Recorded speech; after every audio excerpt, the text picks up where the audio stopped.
Hello दोस्तों, सबसे पहले आपको मेरा नमस्कार। आज हम आपको बताएंगे सांख्यिकी माध्य, यानी सांख्यिकी माध्यम में औसत उसका कैसे निकालते हैं, या फिर statistical average, statistical mean average कह लीजिए आप, स्टैटिकल एवरेज। ठीक है, इसको निकालने से पहले सबसे पहले आपको कुछ बातें जानना जरूरी रहता है। वो बातें क्या है कि भाई देखिए, सांख्यिकी माध्य जैसे आप निकालने जाते हैं तो जनरली क्या है ना कि फार्मूला देख लिया, उसी के बेसिस पर रख दिया, ये क्या कहना चाहता है, ये किस प्रकार से किस तरीके से आपसे पेश आना चाहता है, ये जरूरी है। ठीक है, तो यहाँ पर देखिए इसके कुछ आवश्यक गुण हैं, इसके क्या है, प्रॉपर्टीज हैं कुछ, या एडवांटेज आप समझिए। ठीक है, इसमें क्या है, एक अच्छे माध्य के आवश्यक गुण क्या होने चाहिए। एक अच्छे माध्य एक अच्छे माध्य में निम्न गुण होना चाहिए। ठीक है, एक अच्छे माध्य में, ठीक है, क्या है भाई, निम्न गुण होना चाहिए। निम्न गुण वो क्या है, वो हमने लिखे हैं आपके लिए, वही आपको बताएंगे। ठीक है, बस बेसिक चीज आप जानिए, बाकी अब आपको हम बताते चलेंगे। फर्स्ट क्या है आपका, माध्य की परिभाषा स्पष्ट शब्दों में होनी चाहिए। इसका क्या मतलब हुआ, देखिए जो हमारा मीन है, माध्य जिसको हम कहते हैं, उसकी जो डेफिनेशन रहनी चाहिए वो बिल्कुल स्पष्ट रहे, उसमें कोई इधर उधर की बातें ना बताई गई हो, बस वो कॉन्फिडेंस के साथ एक इक्वल रूप से हो, वो होनी चाहिए। उसे प्रेक्षक तथा अन्वेषक के अनुमान पर नहीं छोड़ देना चाहिए। उसे किसी प्रेक्षक या फिर किसी अन्वेषक, देखिए अन्वेषकों के अनुसार या उसके अनुमान पर नहीं छोड़ना चाहिए। वो स्व डिपेंड हो, यानी वो क्या होनी चाहिए, स्पष्ट होनी चाहिए, और उस किसी प्रेक्षक पर अनुमानित न हो। सेकेंड में क्या है भाई, माध्य समस्त प्रेक्षणों पर आधारित होना चाहिए।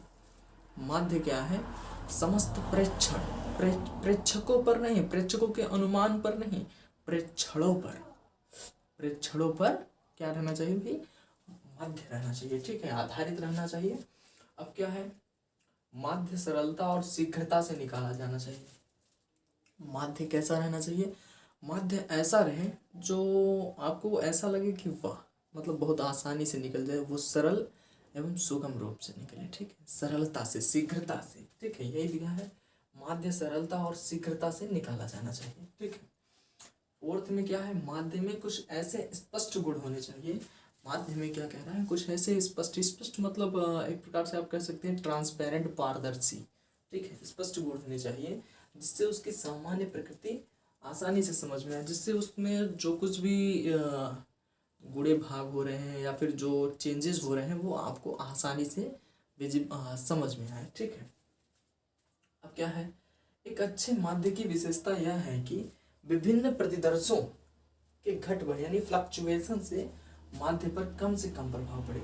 देखिए यहाँ पर क्या कहा, एक अच्छे माध्य की विशेषता है कि विभिन्न प्रतिदर्शों के घट बढ़। ठीक है, जो वो उसके विभिन्न प्रतिदर्श हैं उसमें फ्लक्चुएशन जो होता है उसमें कम से कम प्रभाव पड़े। ठीक है,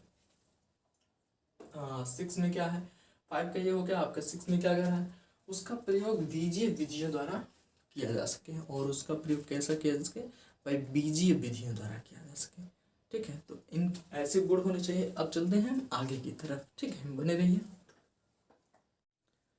तो चलिए दोस्तों, यहाँ पर देखिए क्या है, स्टैटिकल एवरेज है। ठीक है, इसमें हमने भी कुछ बताए हैं बेसिक। अब बेसिक के बाद हम आपको बताते हैं सांख्यिकी माध्य जो है वो कई प्रकार के हैं। सांख्यिकी माध्य क्या होता है, कई प्रकार के होते हैं। ठीक है, लेकिन उसमें क्या है ना, उसमें क्या है, जिनमें कुछ मुख्य निम्नलिखित हैं, जिनमें कुछ मुख्य हैं भाई, जो यहाँ पर हमने लिख दिए हैं। सबसे पहले में आप देखें समांतर माध्य।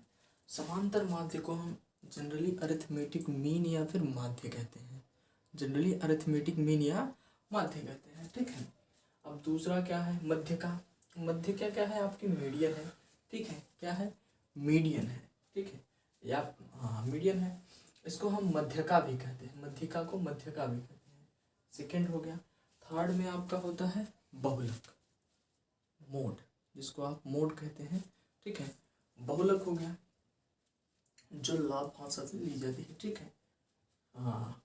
फोर्थ में क्या है, गुणोत्तर माध्य। गुणोत्तर माध्य यानी जियोमेट्रिक मीन, जियोमेट्रिक मीन वो होता है आपका गुणोत्तर माध्य। और यहाँ पर है पांचवा हरात्मक माध्य।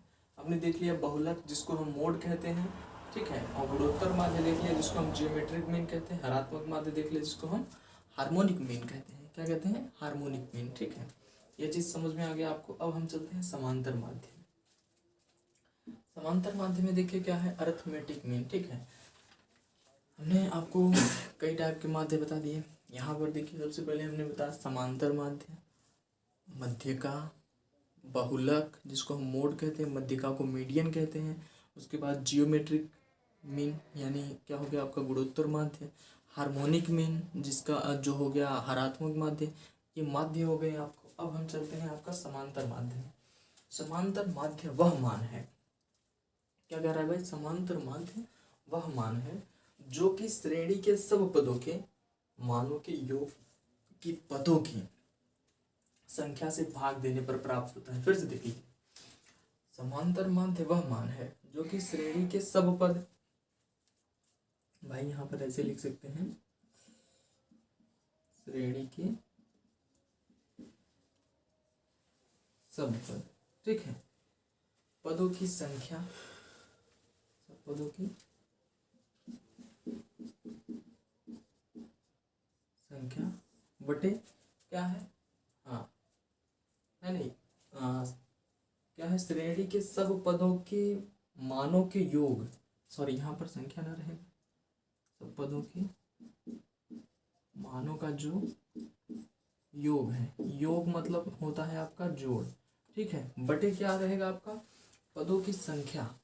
भाई मानों के योग को पदों की संख्या, यानी यहाँ पर क्या आ जाएगा, पदों की संख्या, ठीक है। ये हो जाएगा कुछ इस तरीके से। भाई यही तो कहा है, समांतर माध्य वह मान है जो कि श्रेणी के सब पदों के मानों के योग, जो कि श्रेणी के सब पदों के मानों का योग हो गया, उसके बाद पदों की संख्या से आप क्या करेंगे, भाग देने पर प्राप्त होता है, ठीक है। ये चीज कंठस्थ हो गया।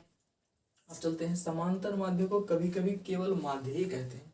क्या कहते हैं, समांतर माध्य को केवल कभी कभी माध्य ही कहते हैं। लेकिन यहाँ पर एक कंडीशन है, वो क्या कह रहा है, यदि किसी प्रश्न में माध्य ज्ञात करने को कहा जाए, किसी प्रश्न में क्या माध्य ज्ञात करने को कहा जाए, तो समांतर माध्य ही ज्ञात करना चाहिए। क्या, अगर भाई देखिए जनरली कह रहा है कि आप माध्य ज्ञात करिए, तो आप समांतर माध्य ही ज्ञात करिए तब तक जब तक ये कहा न जाए कि जब तक कि उसके विपरीत कुछ न दिया हो, जब तक कि उसके अपोजिट में कुछ न दिया हो, ठीक है। तो ये आपको, हमको लगता है कि बेसिस सब कुछ समझ में आ रहे होंगे। फ्रेंड्स वीडियो कैसा लग रहा है, अच्छा लग रहा है तो लाइक शेयर सब्सक्राइब जरूर करिए।